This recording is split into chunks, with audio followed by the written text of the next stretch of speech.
अगर आप चाहता नहीं कि भोजपुरी के हर जानकारी आपके मिलत रहे तो हमारा चैनल से जुड़ जाए, लाल बटन पे क्लिक करके यानी सब्सक्राइब करके बिल्कुल फ्री जुड़ सकता नहीं, आपके कोई पैसा ना देवे के पड़ी। तो लाल बटन पे फटाफट क्लिक करी और जुड़ जाइए भोजपुरी भाषा के number 1 channel Bhojpuri fans club से बिल्कुल फ्री।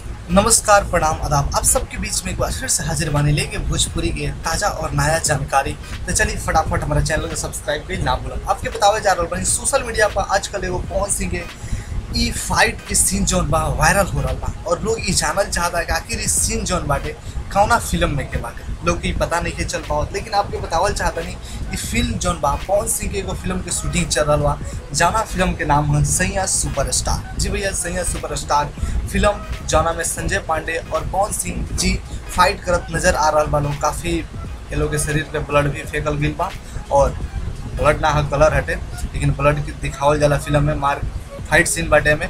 और बतावल चाहते हैं कि सैया सुपरस्टार फिल्म जौन बाटे 2017 के लास्ट में आई, लास्ट महीनन में आई। आपके बतावल चाहते हैं में सनी लियोन भी बाड़ी हुई। वो एगो सिर्फ बॉलीवुड में ही कलाकार ना कहल जाली, हॉलीवुड तक उनकर पहचान बा, पॉर्न स्टार कहल जाला। और उनकर पहचान अब भोजपुरी में जगत में भी भोजपुरिया दर्शकन के मन जीते दिल जीते खातिर आ रहा बड़ी। तो आप लोग हमारे चैनल सब्सक्राइब कर ली, न्यूज़ अच्छा लागल होगे तो लाइक कमेंट शेयर जरूर करम। जय भोजपुरी, मिलत नहीं अगला वीडियो में। Thank you.